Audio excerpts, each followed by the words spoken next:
All right, hey everybody, welcome to this week's AMRAP challenge. Just like last week, the format is going to be 10 minutes, as many rounds as possible, and it's going to be 4 exercises. Now, one addition to this week is that we're actually going to bring weight into it. There is a modified option for no weight, so I'll go over both options, but I think for most people, it'll be kind of exciting to introduce a dumbbell. So you get to choose your own weight. I don't recommend more than 20 pounds. I'll be using 20 pounds.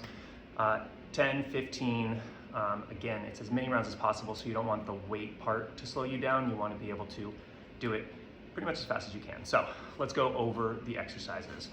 First one is going to be a single arm snatch. Now, the components that you have to remember are that the weight or your hand touch the ground. The next point is that the weight gets into a full extension of above, or if you're not doing the weight, hand to the ground, jump, hand to the ceiling. You're going to do 7 repetitions on one hand, 7 repetitions on the other hand. So again, it is ground to ceiling, ground to ceiling. Once you get 7, switch hands, 7 repetitions on both sides. All right, so the next option, you're going to move into a high plank position. I'm going to do a pull through. So the weight needs to be on the outside of where your plank hold is for your hands. Pull through, there's 1, there's 1, there's 2, there's 2. Again, you're going to go all the way to 7 or 14 total, but each hand is going to pull through 7 times. The non-weighted alternate option is 14 of these shoulder taps in that high plank position. All right, next up is lunge jumps. So if you're not using the weight, it's really just making sure one knee touches the ground, jump up, the other knee touches the ground. That's the criteria.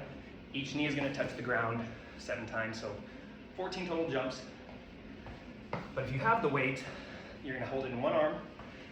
It's going to be on the side that the knee is touching the ground, and you're going to jump and switch hands. Counting, again, 14 jumps total. Each side touches the ground 7 times each. All right, and finally, single arm overhead sit-ups. Going up, full extension. Basically the weight should be above your head at the top range. Back touches the ground, weight is above your chest. 7 of these on one arm, switch to the other arm, and 7 of those. The non-weighted option is just having your arm up in the air. So 14 total sit-ups, 7 with each arm to the sky. And that is our workout of the week. Pretty pumped to have you guys all doing this. It's definitely a great way to build fitness and switch up your normal routine by doing the high intensity interval training. So any questions, reach out, but have a good time with this week's workout.